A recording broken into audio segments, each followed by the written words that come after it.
नमो भगवते वासुदेवाय नमो नमः। आज 79वां अध्याय बल्लभ का उद्धार और बलराम जी की तीर्थ यात्रा।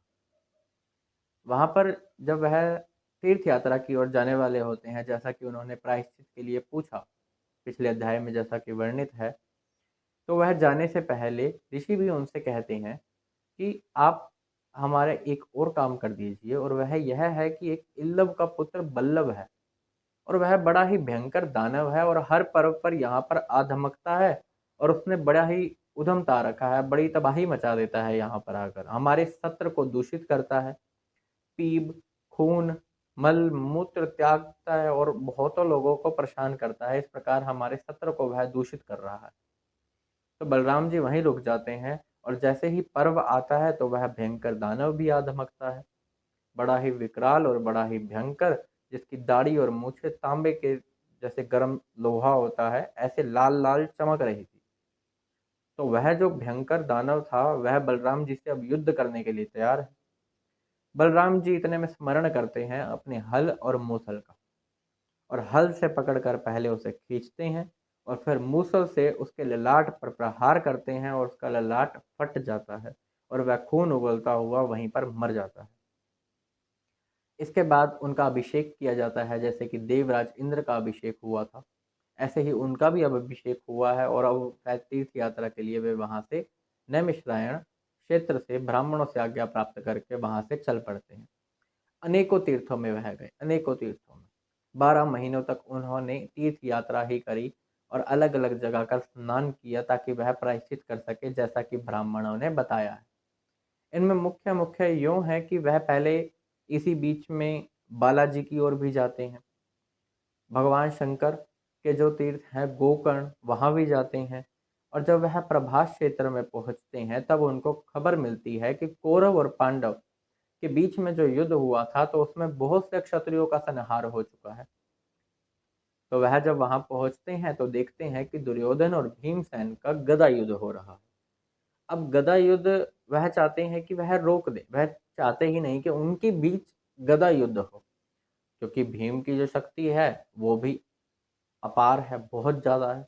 अब भीमसेन की शक्ति और दुर्योधन तो गदा युद्ध में बहुत ही माहिर है, और साथ ही वह तो शिष्य भी रह चुका है बलराम जी का। एक तो बलराम जी का शिष्य यानी कि गुरु हुए वो, तो उनकी अब वह जब वहां पहुंचते हैं तो वह दोनों वही सोचने लगते हैं कि अब यह क्या कहने के लिए यहाँ पधार रहे हैं। उनको नमस्कार करते हैं, चुप हो जाते हैं। इसके बाद भगवान बलराम जी उन्हें यही कहते हैं कि तुम यह युद्ध ना करो, क्योंकि तुम दोनों ही बहुत ही शक्तिशाली हो और अपनी अपनी शक्ति में माहिर हो। अगर तुम दोनों युद्ध करते हो तो किसी एक की जीत और किसी एक की पराजय यह होना मुश्किल है, बहुत मुश्किल है। पता नहीं किसकी पराजय होगी, क्योंकि तुम दोनों ऐसे ही युद्ध करते रहोगे तो कैसे चलेगा। हालांकि उनका जो निर्णय था बलराम जी का, यह बड़ा ही हितकारी था, लेकिन वह उनकी नहीं सुनते। कारण यह है कि मन में द्वेष बहुत भरा हुआ है, वहीं भीमसेन के मन में भी और दुर्योधन के मन में तो और ज्यादा। वह तो वैसे ही पांडवों से द्वेष खाता था शुरू से ही। यज्ञ हुआ था जब राजसू यज्ञ, उसमें भी उसे बड़ी ही जलन हुई थी, फिर उसका मजाक बना था। तो वह तो उस द्वेष के कारण वह चाहता है मैं तो युद्ध करेगा ही करेगा। इसके बाद वह बलराम जी सोचते हैं ये इनका प्रारब्ध है, तो वो वहां से चल पड़ते हैं द्वारका की ओर। जब वह द्वारका की ओर आते हैं वहां पीछे से वह युद्ध ही करते हैं दुर्योधन और भीमसेन। अब वह द्वारका में पहुंचे, द्वारका में उनका बहुत ही यथोचित स्वागत होता है। उनके बहुत ही श्रेष्ठ आसन दिया जाता है, पुष्पों की वर्षा होती है, आरती पूजा की जाती है उनकी। वहां पर वह जो उनकी पत्नी है, उनकी रेवती जी, पत्नी जी, उनकी पत्नी रेवती से मिलते हैं, यज्ञांत स्नान भी करते हैं। हालांकि सच पूछो तो बात यही है कि यज्ञ उन भगवान बलराम जी का अंग ही है। यज्ञांत स्नान के बाद सुंदर वस्त्र धारण करते हैं।